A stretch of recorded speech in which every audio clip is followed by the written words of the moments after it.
It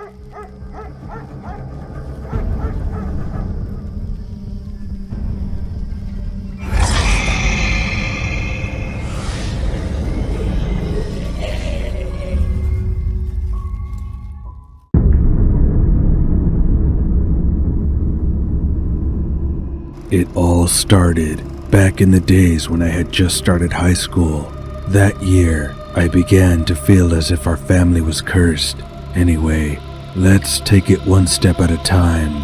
My name is John. I am studying for a PC operator, a regular guy who you wouldn't catch with your eyes in a crowd.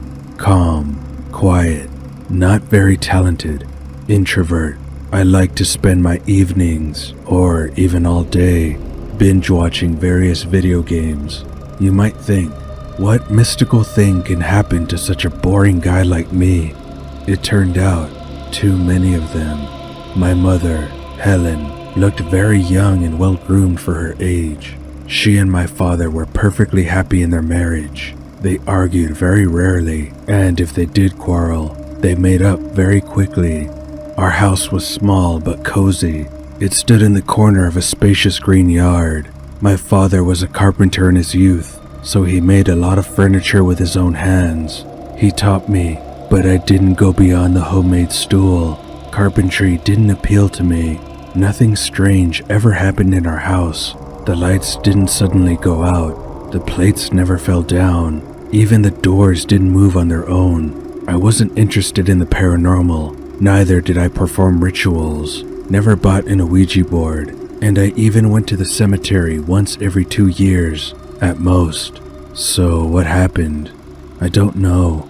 It just started all by itself. No shocks or omens. Just one day, something was different. It was like there was oppression in the house. We used to have it too hot in the summer and almost no cold in the winter, with minimal heating. Now, though it was the beginning of fall, the house was abruptly filled with frost. My father turned on the heat well ahead of time. It had never happened to us before. The darkness that had come over us was thickening, most in my parents' bedroom. I felt it only instinctively at the time, but I had no idea that the coldness and strange apathy were related to something supernatural. My mother became more irritable. She snapped at me over trifles, and everything fell out of her hands. She bought sedatives at the drugstore and was constantly dripping them into her cup. When my father suggested she go to the doctor and get checked, she became hysterical. I sat in my room, playing on the computer, and listened to my parents swearing. Rarely had they shouted so loudly. Eventually, my mother cried and told my father to get out of the house. So he did. In angry silence, I went out to my mother. She was still crying, dripping some medications into a glass. She threw a look at me with flushed eyes. I noticed how the bags under her eyes had turned blue. Her skin was pale. Why had she fallen so badly? I worried and sat down with her. Mom, if you feel bad, you need to see a doctor. You haven't had any problems with your nerves before, have you? Please, don't. She sighed nervously and got up, walking out of the room. Meanwhile, I went out to look for my father. He wasn't in the yard. Perhaps he'd gone to his godparents or his best friend, Max. Sometimes he went there on weekends, often helped with repairs, and sometimes stayed the night. My mother didn't mind. She herself sometimes went to her friends' houses. For example, she would go to see her and father's mutual acquaintance, Sophia. But not now. Ever since something had moved into our house, Mom hadn't been herself, and she didn't want to talk to anyone. She stopped going out at all. My father returned the next day. He came with flowers, made peace with my mother, and cooked a delicious dinner for the whole family. I was glad their fight was over. This was extremely unusual for me, having grown up in a very peaceful, loving environment. Mom had never kicked Dad out before, even when they were fighting a lot, which was once every 3 years at most. I thought it would get better now, but it didn't. The cold was joined by a strange, stinky scent. It was subtle, but we all smelled it. Maybe something died in the pipes? Dad suggested, searching for any possible source of the stench. It would smell stronger. I shrugged. My mother was sitting in her room, feeling bad again. I looked at the empty vial of sedatives and sighed heavily. Dad, one more time, I tried to talk to her into going to the hospital, this time successfully. We waited until Monday, the day she had an appointment. A cat named Beast lived in the house with us. Beast could walk free, so he would come and go wherever he wanted. There was a small automatic feeder in the hallway for him that poured out food 4 times a day, exactly at certain hours. 12 in the morning, 6 at night, 12 at night, and 5 in the morning. The feeder ran on batteries and never failed. If the batteries ran out, it simply shut off. As I lay in bed at night and stroked Beast, I thought about everything that was going on in our house. Mom and Dad started talking a lot less often and fighting regularly. Dad still tried to be calm, but Mom slammed the bedroom door loudly, screamed, frequently asked to be left alone. She locked herself in the bathroom for hours and almost stopped going out to the store. I began to be haunted by bad thoughts and bad moods. Beast also began to behave differently, hissing a lot, staring at one point for hours with his ears tilted back, running out of the house, and not coming back for long periods of time. Even now, he was tense and awake. It was 2 in the morning. He had just recently eaten. Suddenly, a strange noise made me freeze. The auto feeder was spilling out some feed. But how? Why? After all, it was far from time. It had never malfunctioned like that before. The cat hissed, straining harder. I took him by the collar, lifting his head. The auto feeder must have broken. I'd have to tell my dad tomorrow. Just thinking about it, I heard another rustle on the table. Beast was still beside me, so he couldn't have done it. In the darkness of the night, it was hard to see what was going on. After the rustling, there was silence again. I exhaled, and then there was a rumble. Something heavy fell off the table. I jumped up in bed. What the hell? Beast meowed loudly and ran to the window while I reached for the light switch. There were textbooks on the floor. How had they fallen? The earthquake? I stared at the chandelier, expecting it to start swinging, but no, and the mirror didn't shake. It definitely wasn't the earthquake. I went out into the corridor, trying to turn on the light, but the bulb flickered and went out. Oh, shit. I walked forward, listening to my footsteps. There was another quiet, barely audible sound. When I froze, the sound faded with me. When I kept walking, it resumed. Finally, I guessed, and my heart skipped a beat. Those were footsteps identical to mine, only quiet, somehow parallel, as if from another room or another floor. For the first time, there was some kind of inexplicable hellscape going on. There was a mirror up ahead, but for a few moments, I just didn't dare look into it. I looked down at my feet, standing still, and heard myself breathing noisily. My heart was pounding. I looked up and saw a pale and sweaty reflection. There was something that almost made me gasp in fear. A huge black shadow was standing right behind me. The shadow's hand rested on my left shoulder. I slowly turned my gaze, but there was nothing. I swallowed my tongue in fear, unable to make a squeak. It was so hard to believe. This couldn't be true. No, how could this have happened to me? I turned and dashed down the hall, under the glow of the flashing light, back to my room. I locked myself in, though I knew instinctively that what I saw couldn't be stopped by locks. It would pass through any door. It was invisible and intangible. Nevertheless, the horror pulsed in my head and ordered me to save myself by any means. I put a chair to the door, closed the window, pulled the curtains tightly, and sat down on the bed. Dreams faded away, so I sat there till morning, staring into the phone and turning around at the slightest rustle. The evil thing didn't make itself heard again. Monday came. My mother was prescribed medicine, and my father carried a bag of vials and pills to her room. He looked tired. Mother looked even worse. It was as if she had aged 10 years in such a short period of time. The beautiful, cheerful woman had become a pale ghost of herself. Her eyes had faded, the corners of her lips had lowered, and her wrinkles had become much more noticeable. She had lost a considerable amount of weight. I didn't tell my parents about the night's incident. It was hard enough for them, and I considered it selfish and cowardly to tell my sick mother about something like that. She could hardly stand on her feet. It was as if going to the hospital had made her worse. Parents began to live as if they were strangers. Dad would sit for hours in the garage, where he had a small workshop, and Mother would lock herself in the bedroom. There were no more lunches and dinners together.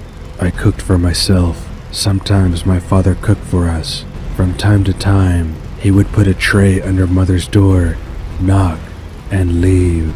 It was awful for me to watch that. The doctors didn't help, and things only got worse. Out of desperation, I surfed the internet, reading on various forums about evil spirits. I realized that some external force was to blame for what was happening. The one I saw in the mirror, a demon. My studies stopped because of the quarantine. I went out less and less often because I felt depressed. I was caught in a vicious circle. The more I stayed home, the worse it got. The worse it got, the more I stayed home. Then the manifestations of the demon became much more noticeable. For example, one night, I heard something clawing at me in the hallway. When I came out, there were scraps of torn wallpaper. I would assume that it was done by Beast, who, by the way, hadn't been home for a week, but there was no way it could be a cat. After all, the scratches were all the way to the ceiling, where a small animal simply wouldn't have reached. A real nightmare began to happen with the electrics. Light bulbs would flicker or explode. Once, the living room wiring caught fire, but Dad called an electrician just in time. We escaped the fire. Speaking of Dad, he stayed home less and less often, preferring to avoid communication. If he talked to my mother, they ended up shouting and fighting. Daddy rescued himself from loneliness as best he could. He started inviting friends, hoping to liven up our house. My mother withdrew from these meetings, locking herself in the bedroom. Usually, my father would invite Max, neighbor Mike, or Sophie. There were a few others, but those three were the ones I saw most regularly. One day, all three of them, Max, Mike, and Sophia, were sitting in our workshop with my dad. Sophia went out to the bathroom and bumped into my mother in the hallway. That's when I heard horrible screams, clanging and rumbling. I ran out of the room. Mother, like a wild lynx, attacked Sophia. She was holding her by the hair and banging her head against the wall with anger. I was scared to death, running over and trying to pull them apart. Slut! You're sleeping with my husband! Mom yelled at the top of her lungs as Max and Mike tried to pull her away. Sophia lost consciousness. Her nose was bleeding. Dad dialed an ambulance. They all left that day, and only my father returned. Without answering my questions, he sat down in the kitchen and started emptying the bar. He had never drunk so much. After the proceedings with Sophie, my mother came back in an even worse state. She wouldn't even talk to me. I needed my father, but he was too tired. I helped you not to go to jail after you almost killed her, he said harshly to Helen, who was completely ignoring him and everything around her. But that's the end of it. I can't stand it anymore. I'm leaving. The words sounded like a verdict. My father packed his bags. I'll call you later, he told me, and then he left. My mother and I were left alone. Well, not at all. He stayed with us. The demon. I woke up to a tall shadow standing over me. Yet, nobody was there. Perhaps it was just a dream. Then a vase suddenly collapsed from a table somewhere in the living room and shattered. A violent draft swept through the house, pushing the doors. I heard my mother's voice. She was tiredly humming a lullaby, but I couldn't make out the words. I walked over to her bedroom and peeked through the crack. Clothes were piled out of the closet. Books and medicines were scattered on the floor, and the window was wide open. She was sitting on the bed, looking at the wall, rocking back and forth, humming the words of a strange song. I shuddered at the sight, though I didn't dare go in. The care of my mother now fell on my shoulders. I left food outside her room, as my father used to do it. At that time, I panicked, noticing that she was eating even less. It was a terrible idea, but I started thinking about calling the mental hospital. The next week, I heard that eerie lullaby again. It wasn't soothing, but rather terrifying. Then I heard footsteps in the kitchen, heavy and loud, like a large man walking. Of course, I knew who they belonged to. I tried several tips on how to kick the devil out of the house that I found on the internet, but nothing worked. I even bought a bottle of holy water and sprinkled it everywhere, but even that had no effect. The next night, she was singing again. Suddenly, my mother's voice fell silent.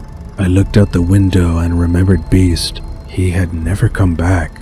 The cat was gone, but I couldn't think about the pet now that everything I knew and loved was gone.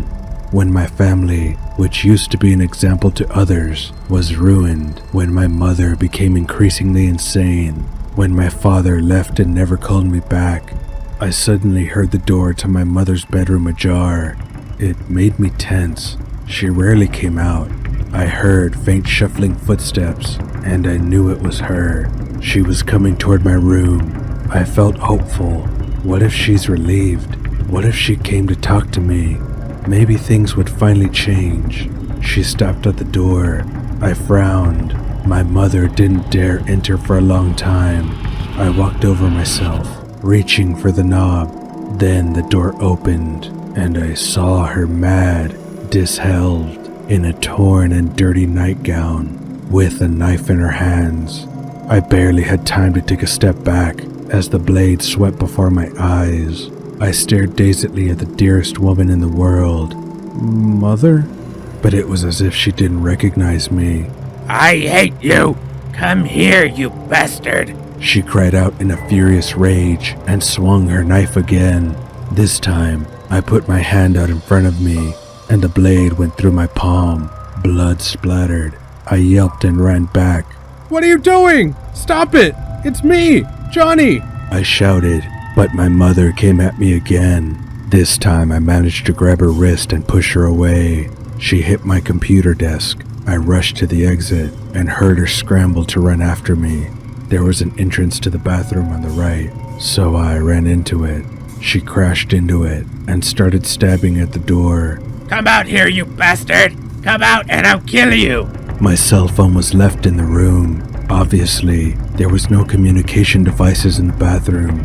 I sat on the floor and pressed my knees to my chest, shocked and terrified. This woman, who was already hard to call a mother, was pounding on the door and slashing at it without stopping. She was pulling the knob so hard that I had little doubt she was going to break in. I should wait it out. Just wait, and then I'll run away. Then I'll call for medics, without fear or doubt. Otherwise, she'll just slaughter me like a pig. I sat like that all day. It was quiet outside the door, but I didn't dare come out. At last I turned the lock. I breathed in and stepped over the threshold. The back of the door looked awful, scratched, cut up, covered in blood. My mother was gone. I walked very quietly into my room. There was no phone anywhere. It was strange, as I was sure to leave it in my room. I looked in the mirror on the wall and froze. A demon was looking at me. He was smirking. Then a heavy blow came down on the back of my head. I didn't pass out, but I fell, helpless at my mother's feet. She stood over me and smirked, holding a heavy, bloody statue in her hands. Then I realized that the blood was mine. She pulled me by the hood of my sweatshirt. Where did that weak, thin woman get her strength from? I looked at her grin and realized that wasn't my mother anymore. It was a demon looking at me through her eyes. The walls and the ceiling were blurring. It felt like it was the end, like I was going to die.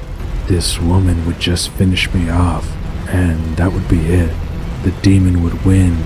I gathered the last of my strength and began to think about what to do, how to survive. My mother dragged me to her bedroom. The mirror, previously inserted in the dressing table, was broken and splinters lay everywhere. Then, with a weak hand, I grabbed one of the pieces and hid it in my sleeve. The woman crouched down, looking at me with eerie hatred, as if I were to blame for all her misfortunes. She put the blade of the knife to my cheek. Die, little bastard, she hissed, and here I decided it was time to act. Clutching the shard tighter, I jammed it into my mother's throat in one sharp, deft move. Blood gurgled in her mouth and trickled down to her chin and neck. Tears welled up in my eyes, but I had to do it. I had to survive. There wasn't any other way. I'm sorry, Mom. She fell on top of me, but I pushed her down. I got up, went to the bathroom, and washed my trembling hands of blood. My whole body was aching. I was scared. The mirror in front of me cracked sharply, and I heard the sound of a siren. The police were rushing toward our house.